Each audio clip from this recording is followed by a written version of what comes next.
Hi students, it's Mrs. Burkhart and we're ready to try our very first Premiere Pro training. If you go to Google Classroom in the classwork section, you'll see Into the Blue Intro to Premiere Pro Training, and the link you need to download the files you're going to use is right here. Just highlight it in blue, copy, Command C, go to a new window and paste the link in. This is what will come up. It's a folder that holds the audio track and 2 video tracks for our training.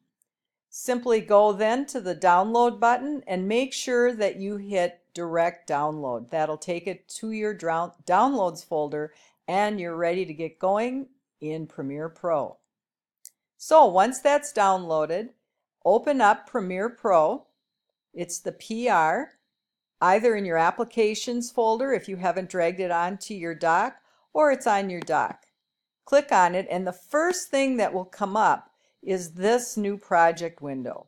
You can leave it in its default mode. It'll say display format timecode, display format audio samples in DV. If you go to scratch disks, this is where all of your files will go.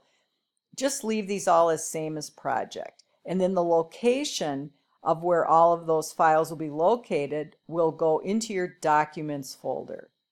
You can, anytime you start a new project, it'll show you exactly where that location is. Just leave it all in default.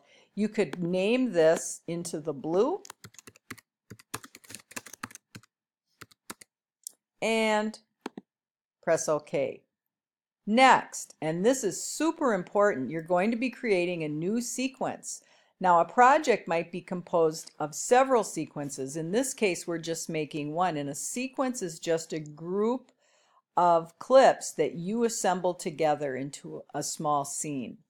We're going to have to choose the file format so that our file footage matches our output in Premiere Pro. And I happen to know that this footage is DV NTSC, so we'll click Standard. And over here, I know it's a 720 by 480 frame size, and we're at almost 30 frames per second. So this is the setting that you want. It's crucial that you get the right one, and then click OK. Now Premiere Pro will open. Very cool. You'll notice there's a lot of different windows. We're going to use them all in this training. You'll get a little bit familiar with how this software works. In the left is our project window, and this is where we'll import all of our footage and our audio files, etc. Next is the source window. This is where we'll preview all of our clips and set the in and out points. Below that is the timeline. We'll drag our source footage into our timeline. We'll preview our sequence here in the program window, and we'll add effects down here in our effects panel. So let's get started. Click first in the project window and you'll notice this yellow line that goes around the outside when you click. That just means that's the active window. Now to import, there's a number of ways, but we're going to start out by just double clicking, and that will open up the location on your computer of where your files are located. We're in our downloads folder, and I could click and hit import, but instead I'm going to just click and drag right into my project window. It's just super fast and easy, and I can see exactly what I'm dragging in. I want Rastaface, Andyface, and then I want the Into the Blue audio. And that's it. When you're done, click back on this window and hit cancel, because instead of hitting the import button, we dragged and dropped and we're done. Cancel. Yay! Now we're ready to get started. The first thing we need to do is take our audio track and move it into our timeline. Now let's look at the timeline for just a minute. Notice there's this dark gray band. That separates the video tracks above it from the audio tracks below it. We want to make sure that we drag Into the Blue audio into this first audio track. So to do so, I click on it, hold down my mouse, and I move it right to the beginning of that playhead, that red line. Notice how as I get close to it, it snaps into place. That's actually called snapping. Then I'll let go. It's a little bit small and you can't see it. It's just out of my screencast, but there's a little toggle right under here. And if I stretch it, it just expands the information so that it's not all tight and bunched up. I can see it a little bit more clearly. Next, let's look at some of our video footage. We're going to start with Rasta Face. If I clip on it once, I'll see the preview in the window up here. I can actually play that clip, and it's a great way for me, especially if I have a whole bunch of information, to just look and see, oh yeah, that's the one I want. I can also come down here. We're in list view. I could go to icon view, and that's another great way to preview. Oh yeah, now I recognize that's the one I'm looking for. Let's go back to list view. One other thing I could do to organize my files, and you'll do this when you get a whole bunch of shots, is to click a bin. I'm going to label this bin video. I'm going to twirl up the arrow so when I make a new bin, it doesn't go inside of it. And this one I'm going to call, there it goes. Oops, see, I just did a bin inside of a bin. So I'm going to make it, and I'll delete them. There, if I twirl that arrow, that's actually good that happens so you can see. Now I'll make a brand new bin that's not nested and call this audio. Click off of it. Take my two video files, drag them in the video folder, and the audio in the audio. You can twirl these arrows down and you'll see your files. When you get a whole bunch of stuff, it just makes a lot of sense to start organizing them, and you won't, just like you have in Classroom the scroll of death, you can have the messy file of death over here. You want to keep things neat and tidy. So let's begin. We want Rasta Face, double click on it, and that loads it into the source monitor. I know already that I want to get it just at his fingertips, and there's some different ways to move the information so you can see it. One is to just grab the playhead and scrub. This is called scrubbing when you manually push through it. You could also toggle down here. We don't have a lot of information, so it's easier to scrub, or you can go frame by frame if you really want to get to just the right spot. We're going to simply estimate and go to, oh, just about his knuckles right here. I know I want that to be the beginning point in my clip. I don't want the whole thing. I want it to start here. And there's two ways that I can set that in point. One is to use the mark in. Command Z, I'll undo that. More commonly, and what I really prefer, is to use the shortcut I. If I just press I on my keyboard, much faster, it also sets the in point. We're not going to set the out point right now. We're going to do that in the timeline, but if you wanted to, it would be the same thing. You would mark the out point with the right bracket or use the letter O. All right, we're ready to drag this onto our timeline. Drag it down, and again, it will snap right into place. Pretty cool, huh? All right, now let's do the same thing with Andy Face. Double click. This time I already know that I want to start it just under his chin. Give our star a lot of face time. Excellent. Mark the in point with an I.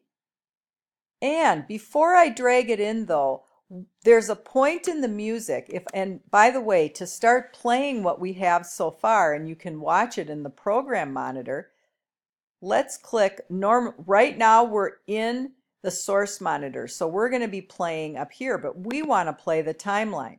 Press the space bar to preview. There you go. And you can hear the music starts over again right in here.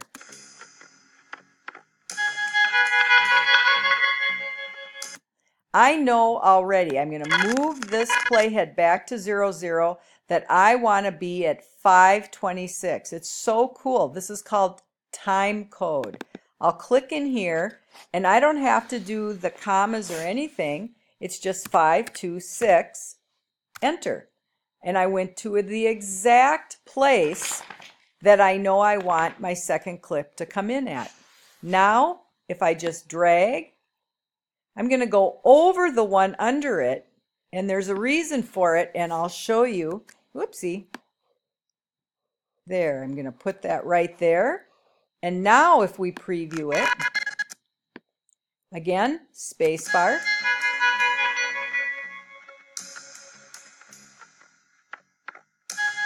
Now you can see how the second one comes in. It comes in, though it's kind of jarring. We need to add some video transitions. So I'm going to twirl down the video transitions in the effects panel, and I'm going to dissolve. And by default, you can see the red line around it. The cross dissolve is what we are going to use. So I'm going to move the playhead back to the beginning and just drag that cross dissolve. You can see it land right at the beginning of our clip. I could opt, I'm going to move this out of the way so you can see, and maybe even toggle our little mountains a little bigger there. If I double click on that cross dissolve, I could adjust the length of it, but I'm not going to. I'm going to leave it right now right at 1 second. That's the default amount of time. And I'm going to add a second cross dissolve on top of Andy Face. Now don't put it before, put it right at the beginning of that clip. And again, and this one too, I could double click and adjust the length, but I think for now I'm going to leave them in their default state. And let's go to the beginning, press the space bar,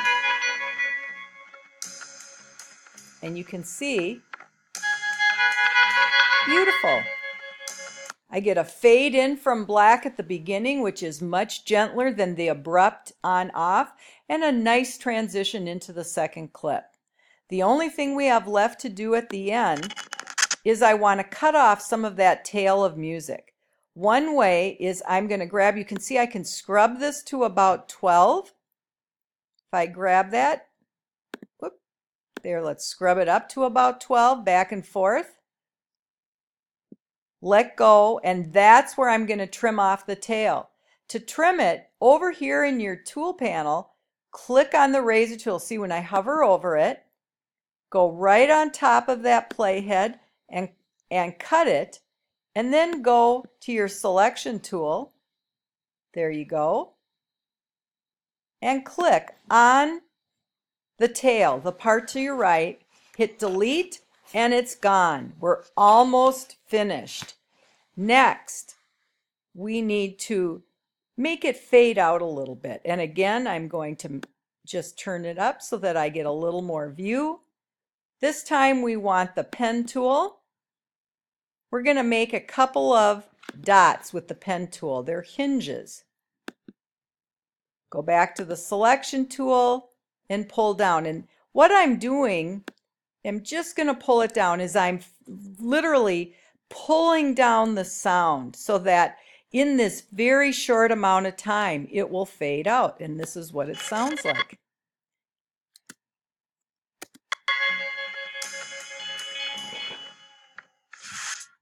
There, and you're done. Great. Last, I just want to show you how to export it.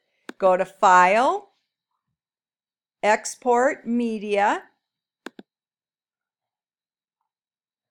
We're going to want to set it for H.264, which is the most common file format for YouTube.